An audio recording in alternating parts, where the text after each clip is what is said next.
आ जाओ हर जाई दिल मेरा कहीं लगता। हीरे को परखना है तो अंधेरे का इंतजार करो, धूप में तो कांच की अच्छा। सोना अगर बनोगे तो फिर सुन लो, हर शख्स एक बार परखता जरूर है। चलो, सोना अगर बनोगे तो फिर हर शख्स एक बार परखता जरूर। जो कमरे किताबों की शरण देते हैं, किताबें उन्हें कमरों की पूरी दुनिया शरण देती है। अरे वाह, क्या बात है। आ जाओ बच्च, आ जाओ, आंखें खोलो, आ जाओ, जल्दी करो, आ जाओ, पधारो हमारे देश, जल्दी करो, बड़े दिनों के बाद आ जाओ। पॉलिटिकल साइंस अपनी चल रही थी, आगे के टॉपिक इंटरेस्टिंग टॉपिक, शानदार टॉपिक शेयर कर दे रहे, कहीं करना है तो आ जाओ। गुड इवनिंग, वाहिगुरु जी का खालसा, वाहिगुरु जी की फतेह, जय माता जी की। जल्दी करो, जल्दी करो, जल्दी करो। जय भीम, जय प्रणाम। ठीक है, आ जाओ, जल्दी करो। आजकल थोड़ी सी क्या है कि रुचि कम रखते हो पढ़ाई में, होता है, क्योंकि सामने कोई कहते हैं कि कर्म करो फल की इच्छा मत करो, लेकिन जब फल दिखाई न दे तो कर्म करने की इच्छा नहीं होती। उसी हिसाब से थोड़े एक्टिव नहीं हो आजकल, हम भी थोड़े कम ही है। सोच रहे हैं कोई एग्जाम आए तो एक्टिव अच्छे हो जाए। चलो करते हैं शुरू अपना, जल्दी करो भी, जिनको भी आना है। शुरू करता हूं मैं। अपना चल रहा था पॉलिटिकल साइंस। पॉलिटिकल साइंस में हम पढ़ चुके हैं कितने अनुच्छेद सर? हम पढ़ चुके हैं अनुच्छेद 22 तक, यानी 22-24 वाले हैं। आज जो आगे वाला टॉपिक है, अच्छा टॉपिक है।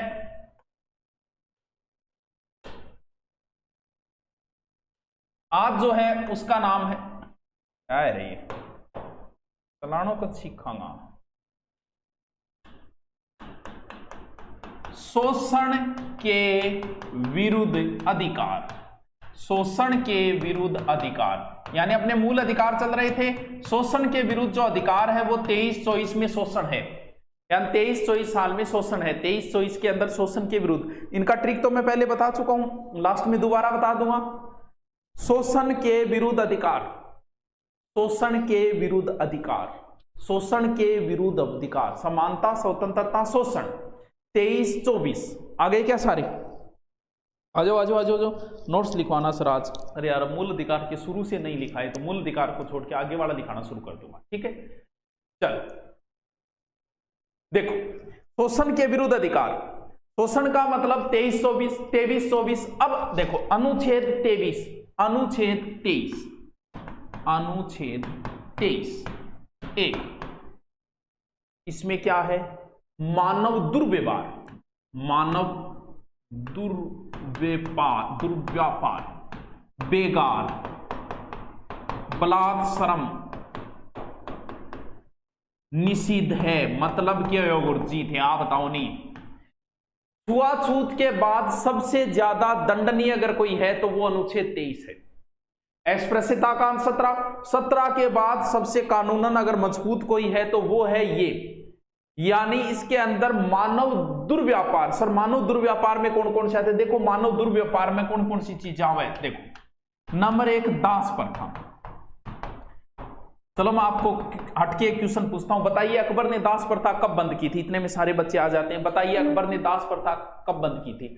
When the Akbar close the das pratha, Akbar ने दास प्रथा कब बंद की थी? बताओ जल्दी से। आज नहीं, मूल अधिकार के बाद वापस नोट्स लिखा दूंगा, इनका मैं फिर पीडीएफ वगैरह डालने की कोशिश करूंगा। बताओ अकबर ने दास प्रथा कब बंद की थी? सर जी शर्ट में कलेक्टर लाग रहे हो। हाँ, अरे वाह, होशियार है। 62, 63, 64। 62 में अकबर ने दास प्रथा, 63 तय से 63 तीर्थ यात्रा, 64 में जजिया कर। यानी उस समय क्या किया जाता था कि जैसे अकबर ने कोई युद्ध जीता, सामने वाला राजा हार गया, तो उनके जो सैनिक होते थे उनको पकड़ लिया जाता था और पकड़ के ले आते थे। उनके साथ बड़ा बुरा व्यवहार होता था, दास का सा व्यवहार होता था, यानी उनको सिर्फ जिंदा रहने के लिए रोटी दी जाती थी, बाकी सिर्फ उनसे काम करवाना था। जैसे कोई दुर्ग बनाना है तो बांध लगा दिया, बस रोटी खाओ दुर्ग बनाओ।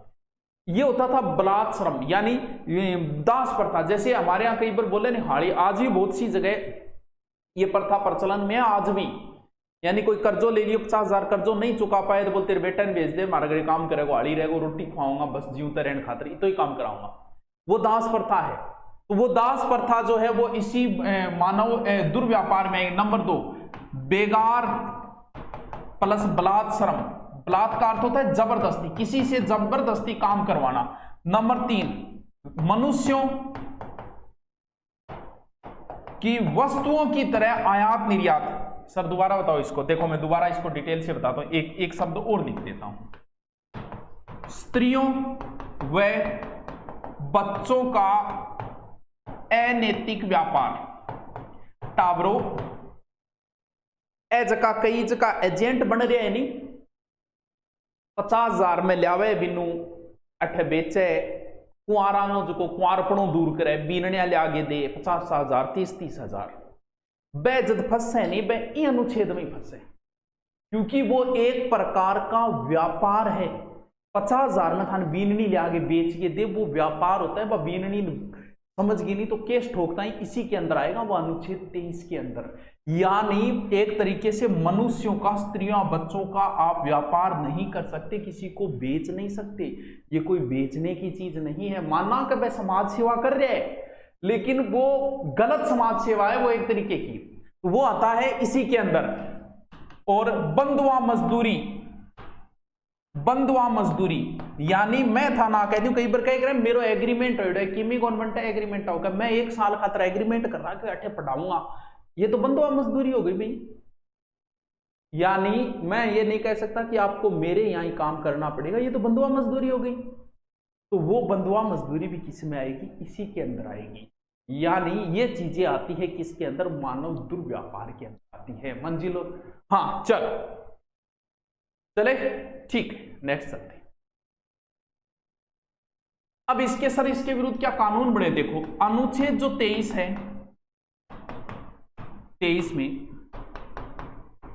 घोषित अपराध के लिए अनुच्छेद 35 के अंतर्गत संसद जो है वो दंडनीय कानून बना सकती है। बिल्कुल बनाएगी, इसके खिलाफ हर बार कानून बनते जाते हैं, ऐसा बहुत बार होता है।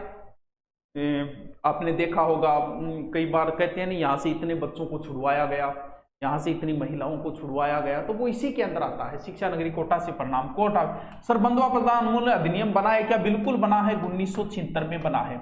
महिला और बाल अनैतिक व्यापार निवारण अधिनियम 1986 बनते रहते हैं। इसके ऊपर बात समझ में आई क्या। नंबर अनुच्छेद 23, अनुच्छेद 23 जो है आपको मुक्ति देता है किस किस चीज से, इस चीज से। यानी अनुच्छेद मतलब बेगार है, बलात्श्रम है, इसके विरुद्ध में। यानी दास नहीं रख सकते किसी को, हाड़ी जगह बोले नहीं, आपने गाँव में हाड़ी बोले। बेगार बलात्श्रम नहीं करवा सकते, जबरदस्ती किसी से काम नहीं करवा सकते, मनुष्य वस्तुओं स्त्रियों आदि का अनैतिक व्यापार नहीं कर सकते, ये सारे, और किसी को बंधुआ मजदूर नहीं रखते। ठीक है, रामनवमी के ओहो रामलल्ला का जन्म, बिल्कुल बिल्कुल रामनवमी को आप सबको हार्दिक शुभकामनाएं। हाँ चलो करते हैं, सबके अपने अपने राम। चलो, एक राम दशरथ गर डोले, एक राम घट घट बोले, एक राम सकल पसारा, एक राम 3 लोक से धारा। चलो करते हैं, जय श्री राम सबको।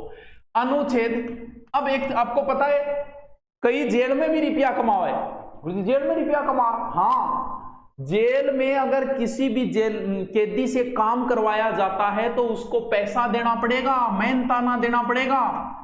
क्यों? क्योंकि आप उनसे भी बलात्श्रम नहीं करवा सकते, बिना मजदूरी काम कौन करवा उसको। टावरो ऐसा अधिनियम, ये दीना बनाम भारत संघ अधिनियम 1983 कहते हैं। यानी 23 का उल्लंघन है। अगर किसी कैदी से भी काम करवा के उसे, जैसे कई फिल्म में कौन देखोगे, फिल्म में काम करवा फिर जेलर साहब रुपया दे, क्यों? क्योंकि ये अनुच्छेद 23 का उल्लंघन है। अरे वाह गुरुजी, जोर की बात है। तो चलो नेक्स्ट अनुच्छेद 24, बस सीधा याद रखता हूं मैं तो कि 22 जो है वो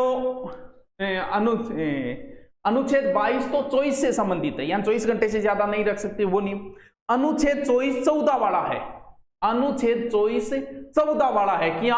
यानी इसके अंदर यह लिखा है कि 14 वर्ष से कम आयु के बालकों के बारे में है। यानी 14 वर्ष से कम आयु के बालक को आप खतरनाक जगह जैसे कारखाने, जोखिम वाले कार्यों से निषेध है और इसका कोई अपवाद भी नहीं है। बाकी सबको है नहीं। कि ये, लेकिन इसमें ये अपवाद है एक तरीके का कोई अपवाद भी नहीं है। अनुच्छेद 24 किससे संबंधित है? 14 इससे संबंधित बहुत सारे अधिनियम बने हैं, उन अधिनियमों के बारे में लिखने में आ जाएगी। और वैसे मैं लिखाऊंगा नहीं तो मैं इनको एक बार बोल देता हूं। देखो, बालक नियोजन अधिनियम 1938, कारखाना अधिनियम 1948, कारखाना अधिनियम 1948, खान अधिनियम 1952, शिशु अधिनियम 1966, बाल श्रम अधिनियम जो बना था वो 1986, इसके बाद उसमें चेंज हुआ था 2006। इसके अनुसार 5 से 14 वर्ष के बालक को 13 खतरनाक चुने गए, उनमें काम नहीं करा सकते। 13 मुख्य व्यवसाय है, अगर करवा लिया तो 3 माह से 1 वर्ष तक की सजा और 10 से 20 हजार तक जुर्माना और दोनों। सीधा 23 शोषण के विरुद्ध है, किसी प्रकार से किसी को बंधुआ मजदूरी नहीं करवा सकते। व्यापार 14 वाला है या 14 वर्ष से कम वाला है, बताओ क्या समस्या आ रही है? सर ऐसे का ऑनलाइन कोर्स ले ले तो 24 तारीख को मेरी शादी है, बधाई हो बच्च, बधाई हो तुम्हारी। 24 तारीख नहीं, कोई बात नहीं, 24 तारीख में शादियों को तो सीजन चल रहे और इस सीजन में भी बहुत सा कुंवारा रह गया, तो कोई बात नहीं, उन सभी कुंवारों के साथ मेरी सहानुभूति है। आगे वगैरह आगे के ब्याह आगे के सीजन को नहीं आओगा। चलो करें शुरू। चल अब नेक्स्ट यानी 23 बहुत ईजी है। नेक्स्ट साथ में पढ़ लेते हैं, धर्म की स्वतंत्रता अधिकार कहां से कहां तक है? ये अनुच्छेद 25 से 28। सबसे पहले समानता का अधिकार, स्वतंत्रता का अधिकार, शोषण के विरुद्ध अधिकार। अब किसके है? वो रटा तो दिए थे उस समय, मैंने ट्रिक बता दी थी। अब है धर्म की स्वतंत्रता का अधिकार, अनुच्छेद 25 से 28। बहुत इजी है। अब क्या बोल रहे हो? मैं कमेंट देख लेता हूं, एक ही मिनट देख लेता हूं। गुरुदेव पिछली बार हनुमानगढ़ जिले में टॉप था, लेकिन मुझे बाहर निकाल दिया गया। अब की बार आपका आशीर्वाद से मेरा सिलेक्शन होगा गुरुजी वनपाल में। चलो बढ़िया है, कोई बात नहीं बेटा, कहीं ना कहीं किसी ना किसी उम्मीद पे तो हम जिंदा हैं। 5000 पोस्टें थी, ये तो है नहीं कि सब लगने वाले थे। कहीं ना कहीं आपकी तैयारी है, तो इस तैयारी को आगे को कहीं ना कहीं दूसरा लक्ष्य तो लेना पड़ेगा। जिसका पुलिस में नहीं हुआ वो वनपाल को अपना लक्ष्य या पटवार को ले। ये तो है नहीं कि सबका होने वाला था, ये तो पहले ही बताई थी कि सबका नहीं होगा, होना तो 5000 का ही है। और पूछिए। तेरी वो एजुकेशन ट्री तो बहुत बड़ाई करी यार। अगर धरती पर भगवान है, कोई रूप है, तो वो आप मतलब मेरे को कभी कभी महसूस होता है कि अपन ही भगवान छे। फिल्मी डायलॉग भी यो। चलो कोई बात नहीं, लिखते आगे। बहुत मारे हो रहा है, बहुत चक्योर है? चलो कोई बात। अनुच्छेद 25 क्या कहता है? सुनिएगा, सारी बातें धर्म से संबंधित है और कंटिन्यू रहेगी, बाद में बता दूंगा इसको कंटिन्यू कैसे याद करना है। देखो समझो, अनुच्छेद 25 कहता है कि अंतःकरण, सर व्हाट इज अंतःकरण? अंतःकरण की स्वतंत्रता। अनुच्छेद 25 का एक अंतःकरण को मतलब है मन में, तेरे मन में किए वो मन वह अंतःकरण। आंतरिक इच्छा होती है अंतःकरण। समझो इसको, दोबारा देखो।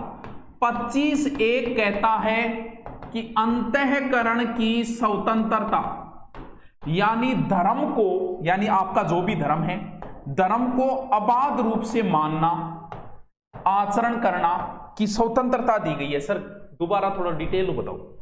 25 से 28 धर्म से संबंधित है। सबसे पहले तो किसी धर्म को मानोगे, अनुच्छेद 25, यानी आप किसी भी धर्म को मान सकते हो। अब देखो उसमें मानने के तहत आप कौन कौन से काम कर सकते हो। देखो अगर आप किसी धर्म को मान सकते हो, अंतःकरण, यहां शब्द है अंतःकरण। अंतःकरण का अर्थ होता है आंतरिक स्वतंत्रता, मन, यानी आप अपनी इच्छा अनुसार आराध्य बना सकते हो। जैसे आपकी इच्छा हो कि हूं तो हनुमान जी मानूंगा, मान भाई, कहते हो ना मैं तो कृष्ण का भक्त हूं, बिल्कुल आप कृष्ण के भक्त बन। ना मैं तो साईं बाबा ने मानूंगा, ठीक है भाई। ना मेरी इच्छा है कि मुझे सिख धर्म अच्छा लगता है, मैं सिख धर्म को स्वीकार करूंगा, बिल्कुल तेरी इच्छा है। तू जहां तेरी इच्छा हो उस धर्म को तू मान सकता है। वो है अंतःकरण की स्वतंत्रता। अब इसके तहत आपको और कौन कौन सी, यानी सबसे पहले धर्म को मानना। आप बिना कुछ सोचे समझे निर्बाध रूप से धर्म को मान सकते हो और उसकी घोषणा कर सकते हो। जैसे मैं कहूं कि मैं हिंदू धर्म को मानता हूं, मैं आबाद रूप से बोल सकता हूं, इस बात को सार्वजनिक घोषणा कर सकता हूं कि मैं हिंदू धर्म को मानता हूं। क्यों? क्योंकि ये संविधान ने आपको छूट दी है। या फिर आप जिस भी धर्म को मानते हो उस धर्म की आप घोषणा कर सकते हो कि मैं इस धर्म को मानता हूं। वो तो होती है धर्म को मानना। बात आती है धर्म का आचरण। आचरण का मतलब ये हुआ कि हर धर्म ने कुछ ना कुछ कर्मकांड है। जैसे मान लो कि मैं जिस धर्म को मानता हूं उसमें पूजा पाठ है, तो भाई मैं पूजा पाठ कर सकता हूं। मेरे धर्म में अगर ये है कि मैं तिलक रखूं तो मेरी मर्जी है, मैं तिलक रख सकता हूं। मेरे धर्म में है कि पगड़ी रखनी है तो मैं मेरे धर्म के अनुसार रख सकता हूं। मेरे धर्म में अगर कड़ा पहनना है तो मैं मान सकता हूं। क्यों? क्योंकि आपके धर्म के अनुसार जो भी चीजें हैं आप अपने धर्म में विचार प्रकट कर सकते हैं, किसी को समझा भी सकते हैं। जैसे मान लो कोई मेरा मित्र है किसी दूसरे धर्म का, मैं उसे समझा सकता हूं कि हमारे हिंदू धर्म में ये चीजें हैं, हमारा हिंदू धर्म ऐसा है ऐसा है, मैं उसको समझा सकता हूं। जबरदस्ती नहीं करवा सकता धर्म परिवर्तन, समझा सकता हूं। जितनी भी धार्मिक संस्थाएं हैं वो समझाती है धर्म के बारे में, लेकिन वो जबरदस्ती किसी से धर्म स्वीकार नहीं करवा सकते। यानी मैं धर्म के आचरण कर सकता हूं, धर्म का प्रचार कर सकता हूं। मैं हिंदू धर्म को मानता हूं तो मैं यूट्यूब पे आके हिंदू धर्म के सारे प्रवचन दे सकता हूं। यदा यदा ही धर्मस्य, हिंदू धर्म का प्रचार कर सकता हूं। मैं अगर किसी हिंदुओं में किसी देवी को मानता हूं, जैसे मैं करणी माता को मानता हूं, तो मैं प्रचार कर सकता हूं, करणी माता की गुणगान कर सकता हूं। तो ये चीजें भी आप कर सकते हो, अपने धर्म का प्रचार भी दोस्तों कर सकते हो। चलो देखें, हाँ, अगर आप रीट माता को मानते हो तो रीट माता का भी बेझिझक आप घोषणा कर सकते हो कि मैं रीट माता को मानता हूं, रीट माता का परम शिष्य हूं, रीट माता की मैं कई सालों से पूजा कर रहा हूं। चलो ठीक है, तो यानी आप क्या कर सकते हो, इसमें प्रचार भी कर सकते हो। वाह गुरुजी, अब आते हैं, लेकिन किन लालच देगे, यानी लालच देके आप धर्म परिवर्तन नहीं करा सकते। जिया कि नहीं थे डेयरी मिल्क लिया दो, ज्यादातर सिल्क हुए नहीं, सिल्क ज्यादा पसंद हुए। मान लो सिल्क डेयरी मिल्क लिया दो थे, लिया कह दे मार लो धर्म स्वीकार कर ले। मान लो थे कोई पटवारी ना कह दो मार लो रीट और धर्म बहुत शानदार है, एक डेयरी मिल ले ले राजा ही माजा। आप किसी को लालच देके धर्म का परिवर्तन नहीं करवा सकते, ये थोड़ी सी ध्यान रखना।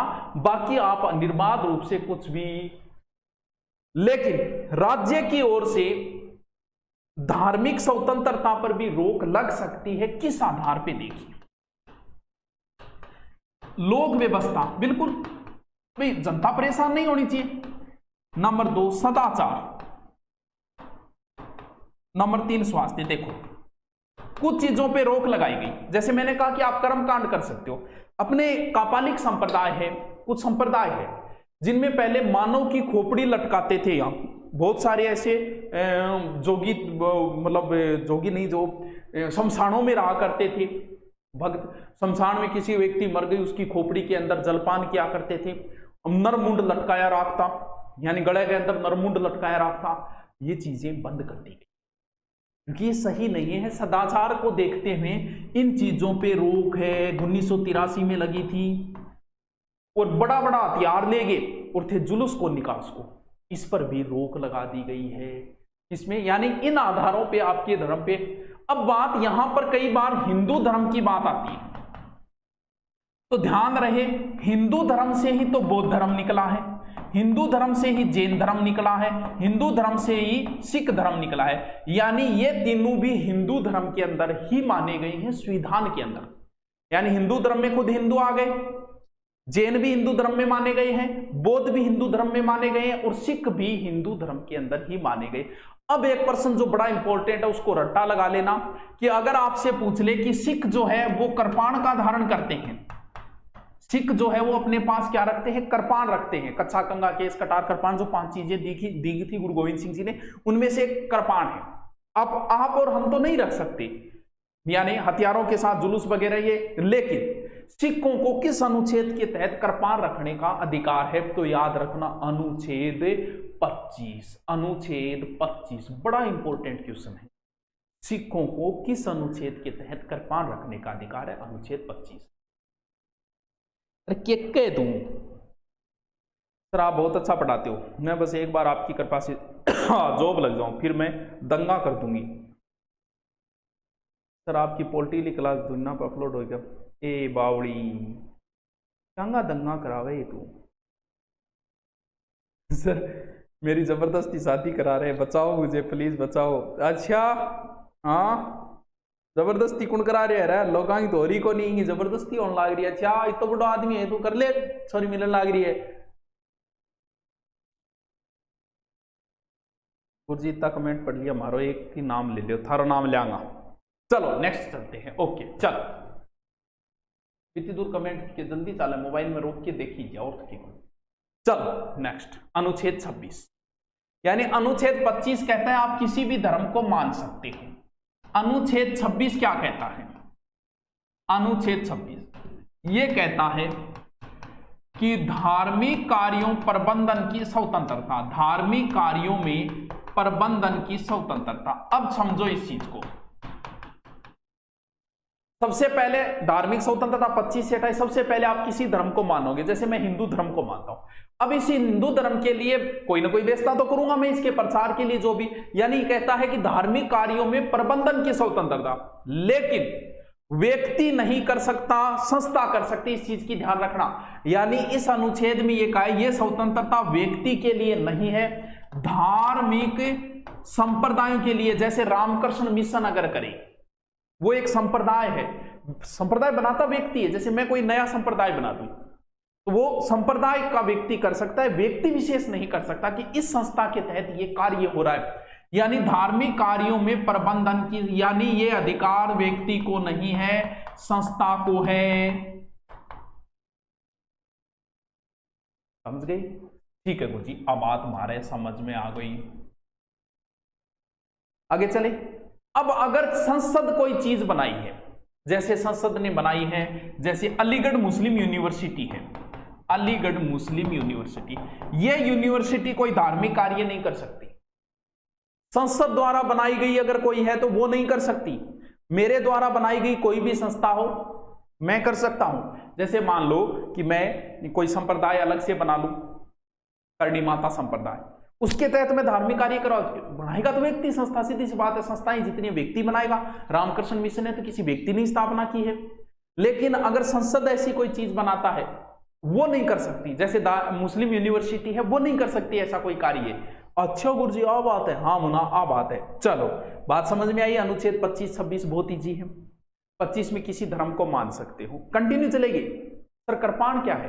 कृपाण का मान ले सिख जो रखते हैं तलवार, यानी सीधी भाषा में तलवार मारते, ठीक है, अपन तलवार बोल देते हैं, कृपाण बोल देते हैं।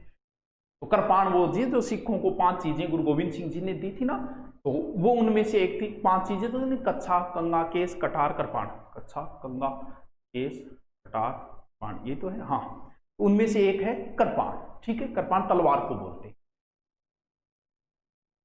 चलो झंडा समिति का अध्यक्ष झंडा जेपी कृपलानी, जय झंडा जैसे जेपी कृपलानी आ जाओ। चलो ठीक है। अनुच्छेद 27, अनुच्छेद 27 सबसे पहले धर्म को मानेंगे, धर्म का प्रचार करेंगे। अब बात आती है टैक्स की। 27 के अंदर देखिए क्या लिखा है, धार्मिक अभिवृद्धि हेतु कर मुक्ति, कर मुक्ति। सरकार आपसे ऐसा कोई टैक्स नहीं ले सकती जो किसी एक धर्म को बढ़ावा दे। सरकार आपसे ऐसा कोई कर नहीं ले सकती जो एक धर्म को बढ़ावा दे। जैसे सरकार कह दे कि हम हिंदू धर्म के बढ़ावे के लिए आपसे टैक्स ले रहे, ना मुना ना, ऐसा नहीं कर सकती। यानी धार्मिक कार्यों में कर की वृद्धि, यानी ऐसा कोई कर देने के लिए बाध्य नहीं कर सकती जो धार्मिक संप्रदाय की वृद्धि करे। राज्य किसी एक धर्म की बढ़ावे के लिए पैसे वे नहीं कर सकती, ये बात अनुच्छेद 27 में लिखी गई है। यानी राज्य जो है वो बिना भेदभाव करेगा, लौकिक धार्मिक संस्थाओं की सहायता कर सकता है, बिना भेदभाव सहायता कर सकता है। जैसे हमारे महावीर स्वामी की 25वीं महापरिनिर्वाण दिवस आया तो सरकार ने उस आयोजन के लिए और क्या दिया था, मतलब आयोजन के लिए एक तरीके से सहायता की थी। वो किसी धर्म को वृद्धि नहीं कर रही थी। जैसे महावीर स्वामी महापरिनिर्वाण दिवस तो वहां आयोजन के लिए पैसे दे दिए सरकार ने, आयोजन करवा दिया, तो वो उस धर्म को बढ़ावा नहीं दे रहा, वो तो एक आयोजन करवाया है। आयोजन करवा सकती है, लेकिन किसी एक धर्म को, वर्दी को नहीं कर सकती। समझ गए क्या? राम राम भाया, पंचायत समिति जे भी करना है। चलो ऊपर चलो, ये लो जी, कितने अनुच्छेद हो गए? एक चीज ध्यान रखना, सरकार ने तरीके निकाल रखे, यानी धार्मिक कर नहीं लगा सकती सरकार, लेकिन शुल्क ले सकती है। शुल्क लिया जाता है सेवा के बदले। जैसे हम आपकी व्यवस्था कर रहे हैं मंदिर पे, तो शुल्क लगेगा आपको। कर नहीं ले सकती, शुल्क ले सकती है। शुल्क होता है सेवा के बदले, हम इतना कुछ कर रहे हैं तो आप तो इतना करो, लेकिन टैक्स नहीं लगा सकती। समझ गए क्या बात को? चलो ठीक है। लाइव कम है सर जी, आज कम है, कोई बात नहीं, तो कम है। अरे आज का रुचि कौन रेट आप रही, कोई एग्जाम मान दो जी, कम बेसी के फर्क पड़े, बाबा इन चीजों से ऊपर उठ चुके हैं। चलो ठीक है, मत देखिए चलो कोई। अनुच्छेद लास्ट 28, अनुच्छेद 28 शिक्षण संस्थाओं के बारे में। शिक्षण संस्थाओं के बारे में, किसी भी शिक्षण संस्था में धार्मिक शिक्षा निषेध है। जैसे कोई भी स्कूल है, उसमें यह नहीं है कि वो सिर्फ हिंदू धर्म की बातें करे, हिंदू धर्म की किताबें लगा दे, किसी भी धर्म को, यानी कोई भी शिक्षण संस्था जो है उसमें धार्मिक जो है शिक्षा वो है निषेध। अनुच्छेद 28(1) के तहत ये बात लिखिए। अब 28(3) में क्या लिखा है? जैसे 28(3) में हमारे सुबह सुबह और प्रार्थना होती थी, वैसे वो प्रार्थना हिंदू धर्म से प्रभावित प्रार्थना होती थी हमेशा। तो अगर कोई व्यक्ति चाहे तो उसमें कह भी सकता है कि मैं भाग नहीं लूंगा, लेकिन बच्चा तो बच्चा होता है, वो स्कूल का बच्चा है। किसी के बहकाव में अगर गार्जियन आके दियो का ओ छोरो, अगर सुबह प्रार्थना भाग नहीं ले रहे तो इन्हें दो धोड़ मार के इन्हें प्रार्थना करवानी है, तो करवा सकता है टीचर। समझ गए? बाकी उसके लिए बाध्य नहीं किया जा सकता। चलो ठीक है, आले जी कितनो ही जी आज के बताओ। शोषण के विरुद्ध 2323 है, मतलब कोई प्रकार वो शोषण को नहीं उसके थारो जिया थान पकड़ के कोई जबरदस्ती काम कौन करवा सके, बंधुआ मजदूर कौन राज के थाना, कोई बेच के को नहीं आ सके, बनता तो 2 रुपया पर फिर माल बेच के को नहीं आ सके। 24-14 वाला है, यानी 24 में ये लिखा है कि 14 साल बच्चे 24-14, फिर आया 25 से 28, 25, 26, 27, 28। ये तो एकदम ईजी है। सबसे पहले धर्म को मानना, फिर प्रचार करना, फिर टैक्स, फिर शिक्षण संस्था। यार कि कितना ईजी है वो, यूं ईजी और क्या बताऊं, कल हम कंप्लीट कर देंगे। ये लो, समझे क्या बात? बहुत ईजी। हाँ ओके, थैंक यू। अरे वितरण क्या कह रहे हो? मैं करणी माता को मानता हूं, ठीक है। अब मैं करणी माता से संबंधित ग्रंथों को अगर किसी को वितरण करूं कि ये करणी माता का चालीसा है या इसमें करणी माता के चमत्कार है, तो वो प्रचार में कर सकता हूं भाई, प्रचार करने की स्वतंत्रता है। आप जबरदस्ती किसी धर्म को नहीं स्वीकार करवा सकते, बाकी आप घोषणा कर सकते हो, आप धर्म का प्रचार कर सकते हो, ये तो प्रचार का हिस्सा है, तो इसमें कोई गलत नहीं है। ओके थैंक यू, कल मिलते हैं फिर।